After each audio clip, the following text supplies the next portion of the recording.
everybody, about to pot this orchid I found on clearance at Lowe's. It's a Dendrobium orchid, a Nobile type.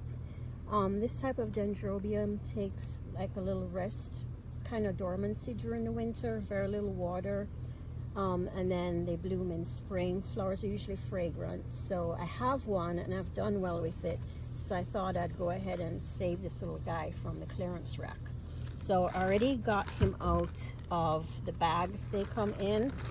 Some people call them bag babies. So I'm going to save the tag and get rid of the plastic. All right, so they usually come, if you've never bought one, like this, some kind of a pot, and they're pretty much on their own as far as water until somebody buys them. So the fact that any of them survive in these bags is amazing. So I'm going to go ahead and take that netting off. Okay. Now I could see the name of the orchid through the netting, so I googled it before I purchased it.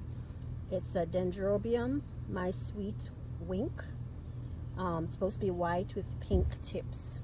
I did Google, pictures look lovely, so I'm going to go ahead and save this because that's important if you ever want to resell it or sell a division or enter it in an orchid show or something. You need to know the name of the orchid. So there we go. So that's important. I'm going to put it back here. All right, so let's see what we're working with. It seemed healthy. I didn't see any issues with the leaves or the canes here. I just couldn't see the root system, but I figured it looked like it was doing a good job surviving.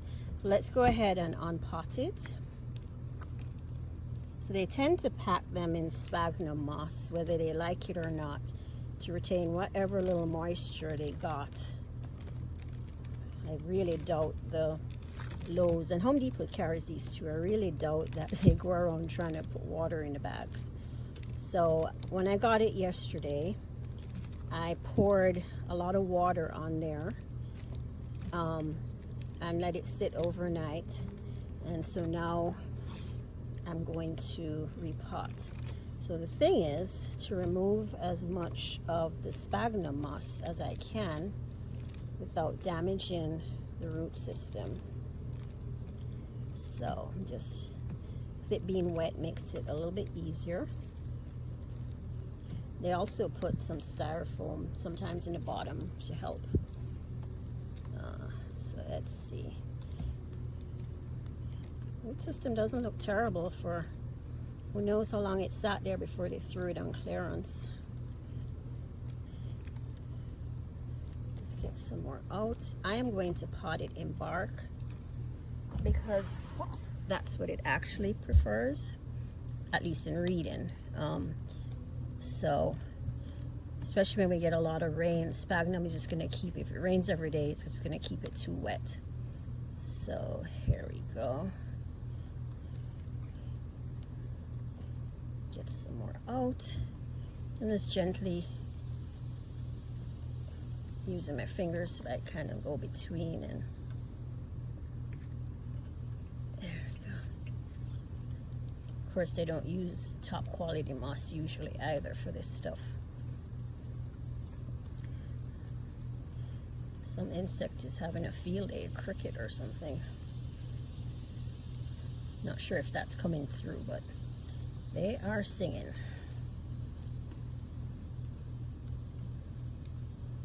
Okay.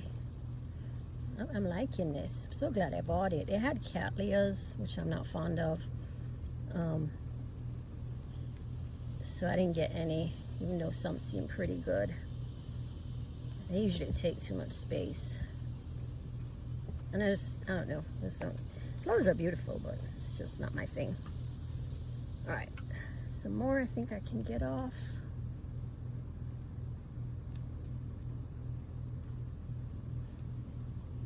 I actually like this part. I find it quite relaxing. Okay.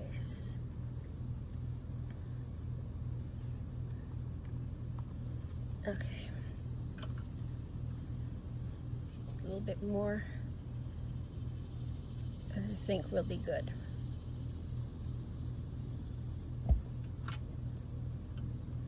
Not really seeing any major root issues. They seem more or less okay. Never know sometimes what you're going to get when you unpot it. But I think I did good.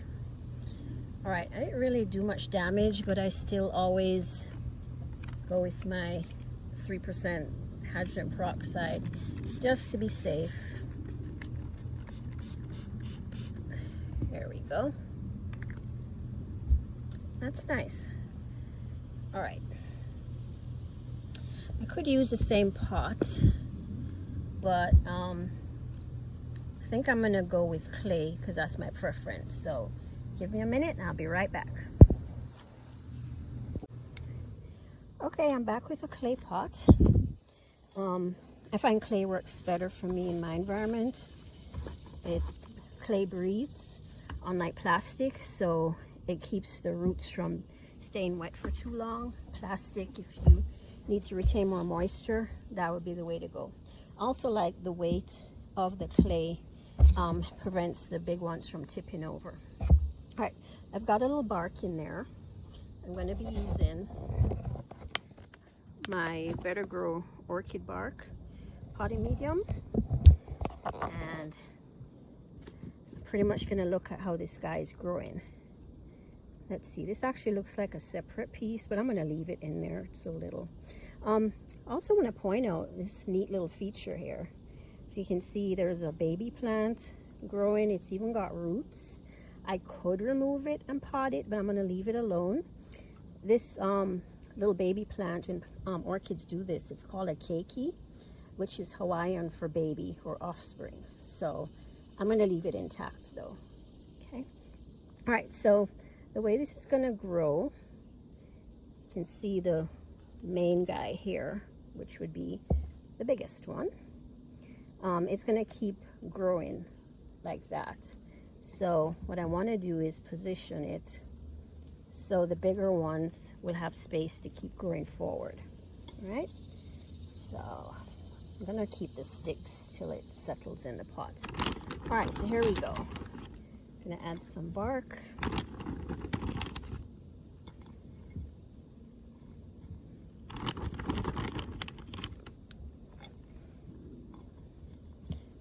Turn it.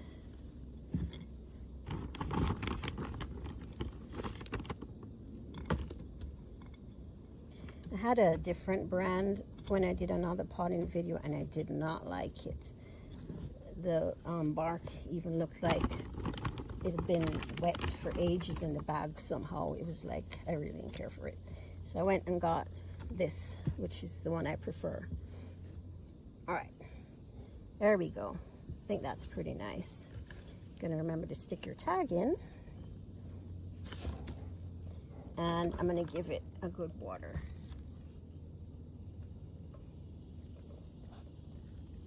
So if you've never done orchids before, the bark only holds moisture for a little bit and dries out quickly, because in nature, this type of orchid, a lot of orchids are epiphytic, which means they are like air plants. So they cling on to tree bark and limbs and stuff, their roots, and they get moisture and everything from the air.